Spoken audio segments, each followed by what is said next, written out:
শুভ সকাল সবাইকে। আশা করি সকালে ভালো আছেন। আপনাদের সাথে অনেক দিন আমি কোনো আমার হ্যান্ডমেড জুয়েলারি বা আমার হাতের কোনো কাজ শেয়ার করিনি। কারণ হচ্ছে একে তো ঠান্ডা, আবার শীতের সময়ে দিন ছোট কিন্তু কাজ অনেক বেশি থাকে, জামা কাপড় অনেক বেশি থাকে, ঘর গোছানোর বিষয়টা একটু বেশি থাকে। এই কারণে আসলে এগুলো শেয়ার করা ওঠেনি। তাছাড়া আমার মন মানসিকতাও একটু অন্যরকম ছিল, এটাও একটা কারণ। তাই সব মিলিয়ে শীতকালে বিভিন্ন কাজ সারার পর ধর্মচর্চা করতে, বই পড়তে এগুলোই মজা, ভালো লাগে। সে যাই হোক, আজকে আমি আমার হাতের কাজের সিম্পলের মধ্যে একদম লাইট ওয়েট 3টা কানের দুল বানিয়েছি, সেটা দেখাতে চলে আসলাম। এগুলো আপনারা সালোয়ার কামিজ, শাড়ি যে কোনোর সাথে ব্যবহার করতে পারেন। আর আমি তো এগুলো ব্যবহার করি, আসলে আমার অনেক মেয়ে আছে বা গ্রামে অনেকে যে নাচের সাথে জড়িত, তাদেরকে দিয়ে দিই আর কি। অথবা এখানে যখন ঘুরতে বের হই, কারো কানে যদি খালি দেখি তাদেরকে দেই, এই আর কি।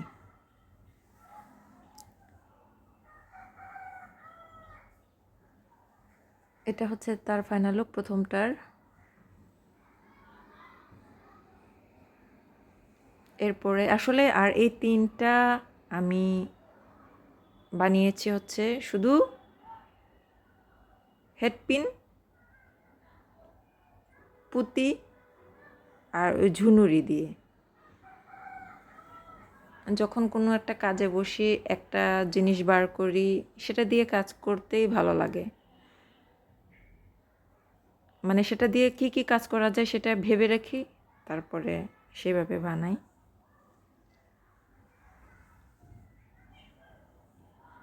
যেটা অন্যকে দিয়ে দিব সেটা তো আমি পরে দেখাতে পারি না, আমি পড়াটা আরেকজনকে কিভাবে দিব।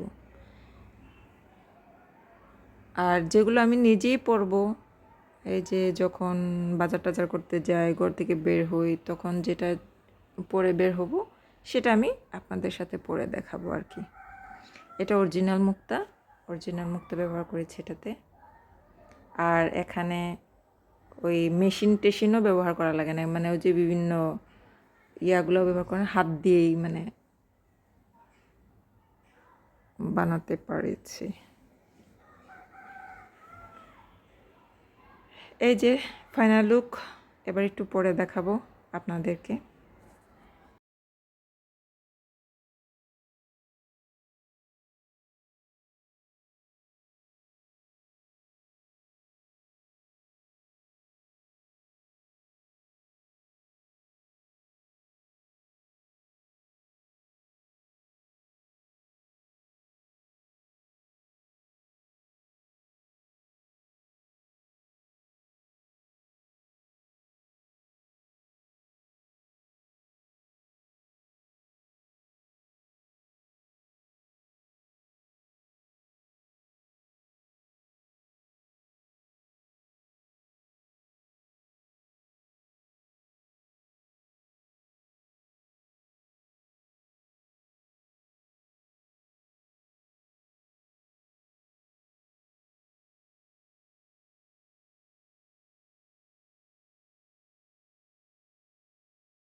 স্নান করে চলে আসলাম, আর আপনাদের দুটো দুল বানিয়েছি সেটা পরে দেখাবো। খুব সিম্পল, সাধারণ। যাদের কানের লতি ছোট তাদের জন্য এটা প্রযোজ্য, আর না হলে যাদের কানের লতি একটু মোটা তাদের এই হেডপিনটা একটু বড় লং দেখে নিতে হবে। আর না হলে আমার মতো পুশ ব্যবহার করতে হবে। পড়ছি। আর কানের লতি পাতলা থাকলে পুষ না ব্যবহার করলেও চলবে। দেখেন